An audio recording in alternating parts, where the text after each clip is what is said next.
During all cycles of the economy, there are people who are making money and losing money. The makers are the ones in front of large trends. The losers disregard trends. How do you get in front of large trends? You study what creates them. Without any hesitation, in today's society, it's the baby boom generation that creates the largest trends. The baby boomers are a group of babies born between 1946 and 1964.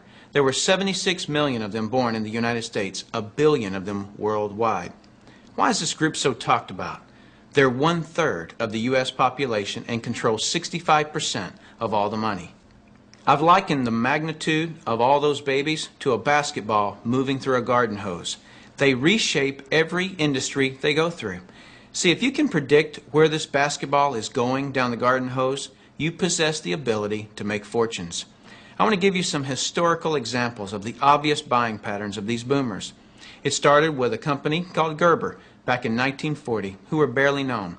But by 1955, just 10 years after the boomers were born, they had sold 1.8 billion jars of strained baby food.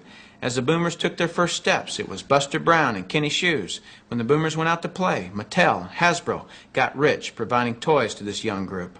In 1957, we built more elementary schools in the U.S. in 1 year just to handle the overflow than we did in any 12-year period before or after. As the boomers went through their teens, Dairy Queen and McDonald's, Kentucky Fried Chicken became billion-dollar companies feeding the boomers.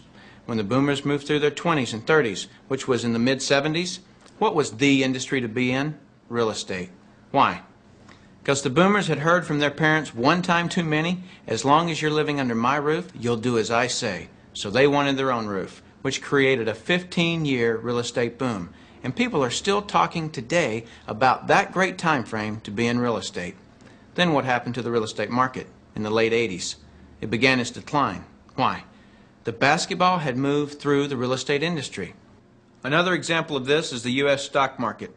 I heard a stock market analyst speaking on the radio the other day saying that he just couldn't believe that the stock market had had a 15-year rise. Notice the number 15 years keeps coming up. Why? Because the baby boomers were born between 1946 and 1964.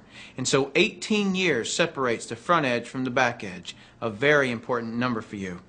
If you look for trends on the front side of the basketball, you get the full 18 years for your products to be popular. That's the reason you study the nose of the basketball. So your business, no matter what your business is to be looking at what industries are expanding or which industries are about to expand. I don't care how long you've been doing something or how long you've been in school to learn something. Are you in front of trends or not? Don't have a loyalty to something just because you've been educated in it. So what are the next trends? Looking at the nose of the basketball right now, it's approaching 53 years old. As a matter of fact, every 8 seconds for the next some 15 years, somebody in this country turns 53. What are their concerns? What are their desires? What are their needs? Health, looking younger, education, retirement, security, and money. Those are some of the big trends.